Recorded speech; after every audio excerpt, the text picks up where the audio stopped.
Hello everyone, welcome to our channel crack the exam. तो हम continue करेंगे अपना नेक्स्ट लेक्चर जो है आज हमारा इकोनॉमिक रिफॉर्म्स पे।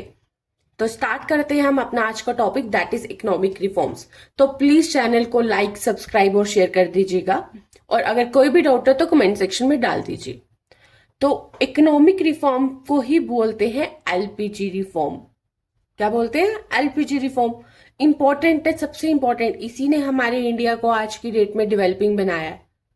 तो पढ़ते हैं इसकी क्यों जरूरत पड़ी, इसमें क्या है, क्यों लाया गया, ये सब कुछ हम इसमें कवर करेंगे। तो हमने पिछला टॉपिक पढ़ा था ना, टाइप्स ऑफ इकोनॉमी। हमने पढ़ा था कि इंडिया कौन सी इकोनॉमी को फॉलो करता है, मिक्स इकोनॉमी। तो इंडिया मिक्स इकोनॉमी को फॉलो करता था। तो मिक्स का क्या मतलब है? प्राइवेट और पब्लिक। लेकिन उस टाइम में क्या था, बोला तो मिक्स्ड गया था कि प्राइवेट भी है और पब्लिक, लेकिन रियलिटी में क्या था, वहां पे पब्लिक सेक्टर डोमिनेट करता था सब कुछ। बोलने में तो मिक्स्ड था, लेकिन प्राइवेट को कुछ अथॉरिटी, कुछ रेगुलेशन नहीं मिलता था, लेकिन सब कुछ कौन डोमिनेट कौन कर रहा था? Public sector. उस पर किसका कंट्रोल था? पब्लिक। बोलने में मिक्स था, लेकिन रियलिटी में पब्लिक सेक्टर ही डोमिनेट करता था, कंट्रोल और रेगुलेट करता था इकोनॉमी को। उसकी वजह से क्या हुआ, हमारी इन्फ्लेशन मतलब महंगाई ज्यादा होगी, हाई इन्फ्लेशन हो गया, गवर्नमेंट के खर्चे ज्यादा हो गए, एक्सपेंसेस ज्यादा हो गया और गवर्नमेंट के पास इनकम क्या आने लगी? कम आने लगी। और पब्लिक सेक्टर जो गवर्नमेंट सेक्टर था उसके ऊपर कर्जा क्या हो गया? डेट्स ज्यादा हो गए। फॉरेन एक्सचेंज जो रिजर्व था हमारे इंडिया के पास वो सिर्फ 2 वीक के लिए बचा था। और जो हमारी जो ये इनको संभालने की मैनेजमेंट थी वो इनएफिशिएंट थी, वो अच्छे से उसको संभाल नहीं पा रहे थे। तो ये सब कारण था कि उनको एक रिफॉर्म लाना पड़ा। That reform is LPG reform, और जिसको कहते हैं इकोनॉमिक रिफॉर्म। तो 1991 में इसको लाया गया था एलपीजी रिफॉर्म को, और लाने वाले थे हमारे finance minister doctor Manmohan Singh. और गवर्नमेंट किसकी चल रही थी? नरसिम्हा राव की। तब ये रिफॉर्म लाया गया क्योंकि गवर्नमेंट के ऊपर मेजर क्राइसिस आ चुका था, इकोनॉमिक क्राइसिस आ गया था, तो उन्हें एक मेजर रिफॉर्म लाना था। तो उन्होंने डिसाइड किया कि क्या करें हम अपनी इकोनॉमी में। तो ये सब कुछ हमारे में मतलब हमारा जो इन्फ्लेशन रेट है वो कंट्रोल हो जाए, हमारे एक्सपेंसेस कम हो जाए, जो गवर्नमेंट के ऊपर डेट है वो कम हो जाए, जो फॉरेन एक्सचेंज रिजर्व है वो बैलेंस हो जाए, क्योंकि सिर्फ 2 हफ्ते के बचे थे। और जो हमारी मैनेजमेंट इनएफिशिएंट है वो क्या हो? प्रॉपर हो जाए। और जो पब्लिक सेक्टर की परफॉर्मेंस थी वो पोर थी, मतलब अच्छी तरह परफॉर्म नहीं कर रहे थे, और वो भी क्या हो जाए? मेंटेन हो जाए। तो इसीलिए उन्होंने क्या किया, उन्होंने अप्रोच किया वर्ल्ड बैंक और आईएमएफ को। तो उन्होंने बोला कि हमें अपनी प्रॉब्लम बताई कि ऐसी सी प्रॉब्लम है। तो जो वर्ल्ड बैंक और आईएमएफ है उन्होंने इंडिया को क्या किया, $7 बिलियन का लोन दे दिया 1991 में। लेकिन उन्होंने कहा कि हम लोन इस शर्त पे देंगे, पहले तुम्हें हमारी 3 चीजें मानने पड़ेंगी। 3 चीजों में आता है first L, L for liberalisation. आपको क्या करना पड़ेगा? लिबरल मतलब लाइसेंस फ्री। ये जो बाहर से पहले किसी ने भी फैक्ट्रीज वगैरह खोलनी होती थी उनको बहुत बड़ी से फॉर्मेलिटी पूरी करनी पड़ती थी, इसका लाइसेंस, उसका लाइसेंस, ये सब कुछ। लेकिन कुछ जो हार्मफुल इंडस्ट्रीज हैं, जो केमिकल ज्यादा प्रोड्यूस करते हैं, उनके लिए अभी भी रिस्ट्रिक्शंस है। लेकिन मेजोरिटी आप क्या कर दो? लाइसेंस फ्री कर दो। That is liberalisation. एंड फिर सेकंड पॉइंट बोला उन्होंने, पी फॉर प्राइवेटाइजेशन, कि आप क्या करो, जो अपने सेक्टर्स है उनको प्राइवेट करो। पब्लिक सेक्टर डोमिनेट नहीं करेगा, कंट्रोल नहीं करेगा, रेगुलेट नहीं करेगा इकोनॉमी को। अब कौन करेगा? प्राइवेट सेक्टर डोमिनेट करेगा और रेगुलेट करेगा इकोनॉमी को। सेकेंड भी हो गया। थर्ड हमारा आता है ग्लोबलाइजेशन, जी फॉर ग्लोबलाइजेशन। अब कहता है कि हमारी जो इकोनॉमी है वो इंटरनेशनली क्या करें, उसको ओपन कर दो, ताकि बाहर के लोग क्या कर सकें, हमारी कंट्री में आके फैक्ट्रीज लगा सकें, इंडस्ट्रीज लगा सकें, और हम बाहर जाके काम कर सकें। That is globalisation. तो इंडिया ने ये तीनों शर्तें मान ली और नया रिफॉर्म आया, that is LPG reform, liberalisation, privatisation, globalisation. ठीक है, तो इसी के बारे में हम पढ़ेंगे। तो स्टार्ट करते हैं हम इंट्रोडक्शन से। इंट्रोडक्शन वही चीज लिखी है, कुछ भी नहीं है, सिंपल सी है, अगर डाउट हो तो पूछ लेना। Economic reforms refer to policy changes introduced by the government. Government ने लाई है to improve the economy by removing restrictions को रिमूव किया ना पड़ा भी अपने लिबराइजेशन में, increasing efficiency and encouraging growth. India introduced major economic reforms in 1991। तो एलपीजी रिफॉर्म कब लाया गया? 1991 to due to severe economic crisis. Economic crisis बहुत मेजर इकोनॉमिक क्राइसिस था, उसको रिमूव करने के लिए, मतलब उससे बचने के लिए तो हम इकोनॉमिक रिफॉर्म लाए, दैट इज एलपीजी रिफॉर्म। कब लाए? 1991 में। ठीक है, अब क्यों जरूरत पड़ी इसको लाने की? तो वही चीज मैंने आपको बताई, इन्फ्लेशन रेट ज्यादा हो गया, पब्लिक सेक्टर की परफॉर्मेंस अच्छी नहीं थी, वो सब कुछ। सिंस इंडिपेंडेंस से सिंस इंडिया क्या फॉलो करता था? Mix economy. क्या फॉलो करता था? मिक्स इकोनॉमी, मतलब प्राइवेट सेक्टर भी था और पब्लिक सेक्टर भी था, लेकिन रियलिटी में पब्लिक सेक्टर ही डोमिनेट करता था, तो कंट्रोल करता था, रेगुलेट करता था इकोनॉमी को। बोलने में क्या आ रहा था कि हमारे पास कौन सी इकोनॉमी है, मिक्स्ड, पर ऐसा था नहीं, क्योंकि सिर्फ पब्लिक सेक्टर ही डोमिनेट कर रहा था। तो private sector not allowed to do business. तो जब मिक्स इकोनॉमी थी, प्राइवेट सेक्टर को अलाउ नहीं किया जाता था कि वो बिजनेस कर सके।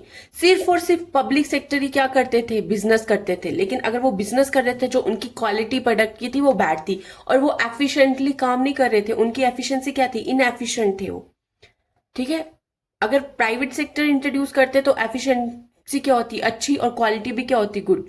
लेकिन ऐसा नहीं था, सिर्फ और सिर्फ पब्लिक सेक्टर कर रहा था, इसीलिए इनएफिशिएंट था, बैड क्वालिटी थी, और वो बिजनेस कर रहे थे।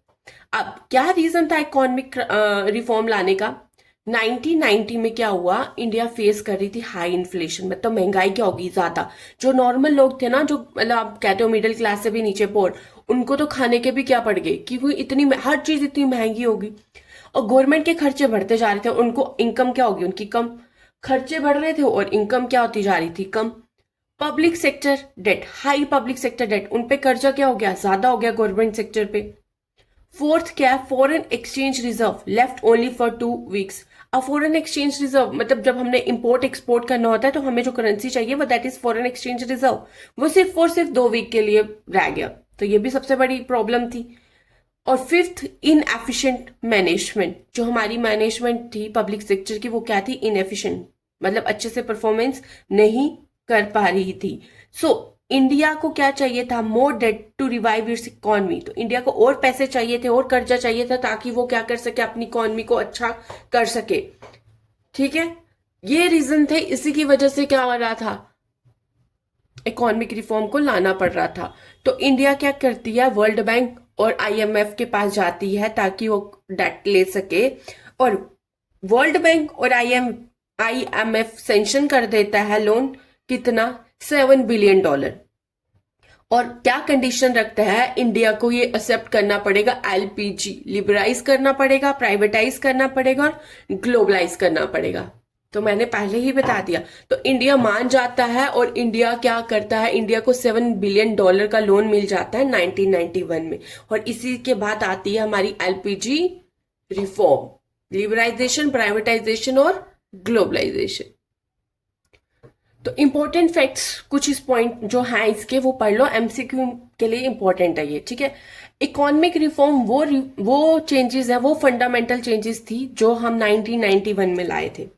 और इसको क्या कहते हैं? इकोनॉमिक रिफॉर्म्स को एलपीजी, न्यू इकोनॉमिक पॉलिसी कहते हैं, और न्यू इंडस्ट्रियल पॉलिसी कहते हैं। तो एमसीक्यू वालों के लिए इंपॉर्टेंट है, एक लाइन अच्छे से पढ़ के जाना। इकोनॉमिक रिफॉर्म का दूसरा नाम एलपीजी, न्यू इकोनॉमिक पॉलिसी या न्यू इंडस्ट्रियल पॉलिसी। ठीक है, और फादर कौन थे इसके? एलपीजी रिफॉर्म के फादर को मानना चाहता है doctor Manmohan Singh, that finance minister. सबसे इंपॉर्टेंट रोल इन्हीं का है। और गवर्नमेंट किसकी थी उस टाइम? पीवी नरसिम्हा राव, जो प्राइम मिनिस्टर थे उस टाइम के, इनकी गवर्नमेंट थी। तो father doctor Manmohan Singh, government किसकी? पीवी नरसिम्हा राव। अब क्या हुआ कि मैक्सिमम सब कुछ क्या कर दिया एलपीजी रिफॉर्म लाने के बाद? आपको पता है ना, प्राइवेट सेक्टर को क्या कर दिया गया?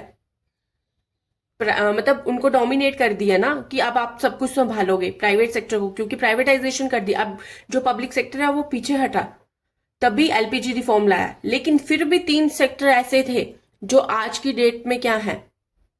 पब्लिक है, मतलब उसमें आज भी कंट्रोल किसका है? पब्लिक सेक्टर का। तो वो कौन से है? Defence, atomic energy, railway.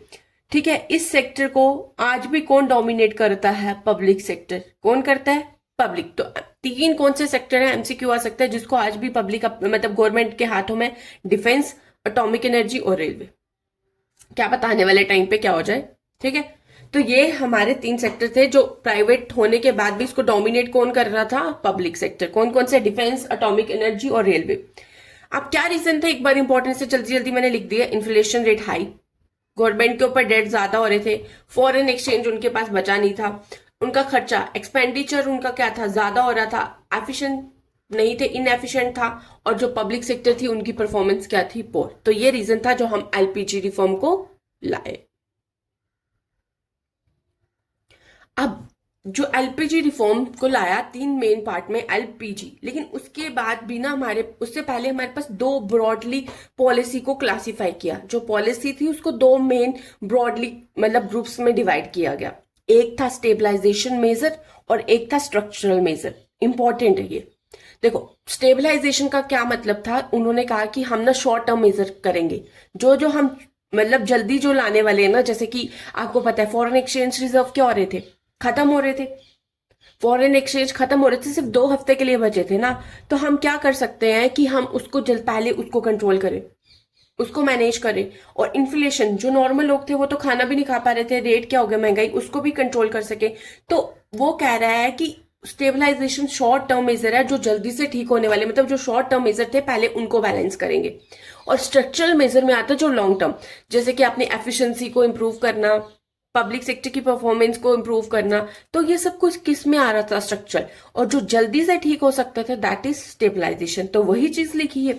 Stabilization major में हमारे पास आता है शॉर्ट टर्म मेजर। ये क्या करता है, इसमें हम क्या करते हैं, correct the weaknesses in the balance of the payment. जो बैलेंस ऑफ पेमेंट थी उसको क्या करना, करेक्ट करना, वो चीज आती थी। अब देखो इसमें ना बैलेंस ऑफ पेमेंट में मतलब क्या था, आपको पता है इंडिया अपनी वैल्यू को क्या कर दिया था, इंडिया ने डी वैल्यू कर दिया था। आगे मैं पढ़ाऊंगी, ठीक है। उन्होंने अपनी करेंसी की वैल्यू को क्या कर दिया था, कम, डी वैल्यू। तो वो चीज है कि उसने अपनी बैलेंस ऑफ, नेक्स्ट आएगा अगली क्लास में, अभी सिर्फ रीड कर लो, कोई अगर प्रॉब्लम होगी तो वहां समझ आ जाएगी, ठीक है। और देखो शॉर्ट टर्म मेजर के लिए क्या क्या कंट्रोल कर सकता था, जो इन्फ्लेशन रेट था वो अपने कंट्रोल ला सकता था bye maintaining sufficient foreign exchange reserve. और मतलब उसको क्या करना है, जो फॉरेन एक्सचेंज रिजर्व थे वो सफिशिएंट की, ताकि वो क्या कर सके, इंपोर्ट और एक्सपोर्ट कर सके। तो ये शॉर्ट टर्म मेजर में आते हैं। अब स्ट्रक्चरल मेजर मतलब लॉन्ग टर्म। लॉन्ग टर्म मतलब इंप्रूव कर रहा है एफिशिएंसी ऑफ द इकोनॉमी, तो ये लंबे समय तक की जाएगी। Increasing international competition by removing the rigidity in various sector. देखो अब फ्लेक्सिबल ला रहा है, फ्लेक्सिबल स्ट्रक्चर, रिजिडिटी को रिमूव कर रहा है। रिजिडिटी को मतलब पहले कोई आ ही नहीं सकता था, उसका स्ट्रक्चर रिजिड था, जो है वो है। अब फ्लेक्सिबल है, कोई भी आके अपनी कंपनीज को खोल सकता है। तो लॉन्ग टर्म मेजर में ही हमारा आता है एलपीजी। क्या आता है, एलपीजी। तो आपने पढ़ा कि जो पॉलिसीज हैं वो 2 टर्म्स, 2 मेजर्स में डिवाइडेड है। स्टेबलाइजेशन शॉर्ट टर्म के लिए इन्फ्लेशन को कंट्रोल करना, उसके साथ क्या, फॉरेन एक्सचेंज को सफिशिएंट मेंटेन करना, बैलेंस ऑफ पेमेंट की जो वीकनेस है उसको करेक्ट करना, और लंबे मतलब टर्म्स के लिए हम अपनी जो एफिशिएंसी है इकोनॉमी की उसको इंप्रूव कर सके, और जो इंटरनेशनल कंपटीशन है उसको इंक्रीज कर सके, ठीक है। अब लॉन्ग टर्म मेजर में ही हमारा आता है लिबरलाइजेशन, प्राइवेटाइजेशन और ग्लोबलाइजेशन। अब फर्स्ट पढ़ते हैं हम लिबरलाइजेशन। लिबरलाइजेशन क्या होता है, इसका मतलब ही होता है फ्री। क्या मतलब होता है इसका, free means removal of entry and growth restriction on private sector enterprises. अब क्या कहते हैं, जो प्राइवेट सेक्टर थे उनके ऊपर जो रिस्ट्रिक्शंस थी, वो आके काम नहीं कर सकते थे, फैक्ट्री नहीं कर सकते थे, उनकी एंट्री पे जो रिस्ट्रिक्शंस थी, ग्रोथ पे जो रिस्ट्रिक्शंस थी, उनको क्या करना, रिमूव, मतलब उनको फ्री कर देना, उनको रिमूव कर देना, दैट इज लिबरलाइजेशन। समझ आ गया ये। लिबरलाइजेशन का क्या मतलब है, removal of entry and growth restriction on private sector enterprises. दूसरा आता है हमारा प्राइवेटाइजेशन। प्राइवेटाइजेशन का क्या मतलब है, सब कुछ अब प्राइवेट सेक्टर के पास होना। लेकिन 3 याद रखना, 3 एक्सेप्शनल केसेस मैंने पढ़ाई, कौन सी, रेलवे, एटॉमिक एनर्जी और डिफेंस, वो आज भी किसके अंडर है, public sector. Means transfer of ownership, management and control of public sector enterprises to private sector. जो पब्लिक सेक्टर की इंटरप्राइजेस के पास जो भी ओनरशिप थी, मैनेजमेंट था, कंट्रोल था, वो किसकी तरफ भेज दिया, प्राइवेट सेक्टर की तरफ, ठीक है। तो इसको कहते हैं प्राइवेटाइजेशन। क्या बोलते हैं, प्राइवेटाइजेशन। समझ आ गई, ठीक है। अब 3 एक्सेप्शन याद रखना है, एटॉमिक एनर्जी, डिफेंस, रेलवे, आज भी किसके अंडर है, पब्लिक सेक्टर। और थर्ड आता है हमारा ग्लोबलाइजेशन, मतलब इंटरनेशनली हम ट्रेड कर सके। Means integrating the national economy, अपनी नेशन की इकोनॉमी को किसके साथ इंटीग्रेट करना, वर्ल्ड इकोनॉमी के साथ करना। कैसे? थ्रू रिमूवल ऑफ बैरियर और international trade and capital movement, मतलब जो हमारा इंटरनेशनल ट्रेड था पहले हम कर नहीं सकते थे, हमारे पास इंपोर्ट एक्सपोर्ट की मतलब लाइसेंस लेना पड़ता था, रिस्ट्रिक्शंस थी, उनको रिमूव करके तो हम क्या कर सकते हैं, अब ट्रेड कर सकते हैं, हम आप अपनी इकोनॉमी को वर्ल्ड इकोनॉमी के साथ इंटीग्रेट कर सकते हैं, दैट इज ग्लोबलाइजेशन। तो नेक्स्ट लेक्चर में हम पार्ट 1 पढ़ेंगे, मतलब इसका लिबराइजेशन पूरा अच्छे से पढ़ेंगे। अगर कोई भी डाउट हुआ तो प्लीज पूछ लेना, ठीक है। तो हमने पढ़ा लिबराइजेशन, प्राइवेटाइजेशन और ग्लोबलाइजेशन। लिबराइजेशन का मतलब free, licence free, private sector को अब कोई भी लाइसेंस नहीं लेना है, लेकिन अगर कोई हार्मफुल इंडस्ट्रीज हैं तो उनके लिए उनको रोका जा सकता है, गवर्नमेंट उनको रेगुलेट कर सकती है। सेकंड, प्राइवेटाइजेशन, अब सब कुछ प्राइवेट सेक्टर पे है, सब कुछ प्राइवेट सेक्टर ही डोमिनेट करेगा, 3 को छोड़ के, एटॉमिक एनर्जी, डिफेंस और रेलवे। और ग्लोबलाइजेशन मतलब इंटरनेशनली हमारी नेशन की इकोनॉमी वर्ल्ड इकोनॉमी के साथ ट्रेड करेगी, रिमूविंग द बैरियर, ठीक है। और एलपीजी रिफॉर्म के फादर कौन है, डॉक्टर मनमोहन सिंह। और इसके जो गवर्नमेंट थी उस टाइम वो पीवी नरसिम्हा राव की थी। क्यों लाया गया एलपीजी रिफॉर्म को, क्योंकि गवर्नमेंट के ऊपर क्या था, हाई डेट था, इन्फ्लेशन रेट ज्यादा हो गई थी, पब्लिक सेक्टर की परफॉर्मेंस अच्छी नहीं थी, फॉरेन एक्सचेंज हमारे पास ज्यादा नहीं बचे थे, 2 वीक के ही बचे थे, और इनकी इनएफिशिएंट मैनेजमेंट, उनकी मैनेजमेंट अच्छी नहीं थी, बैड क्वालिटी के प्रोडक्ट प्रोड्यूस कर रहे थे, तो हमें एलपीजी रिफॉर्म को लाना पड़ा। तो इंडिया गवर्नमेंट किसके पास गई, आईएमएफ और वर्ल्ड बैंक के पास, जिन्होंने उनको $7 बिलियन का लोन तो दे दिया, लेकिन 3 शर्तें रखी कि अपनी इकोनॉमी को लिबराइज, प्राइवेटाइज और ग्लोबलाइज करो। तो ये सब हम इंट्रोडक्शन में पढ़ा, तो कल हम पढ़ेंगे लिबराइजेशन को डीप में, ठीक है। Thank you everyone for watching.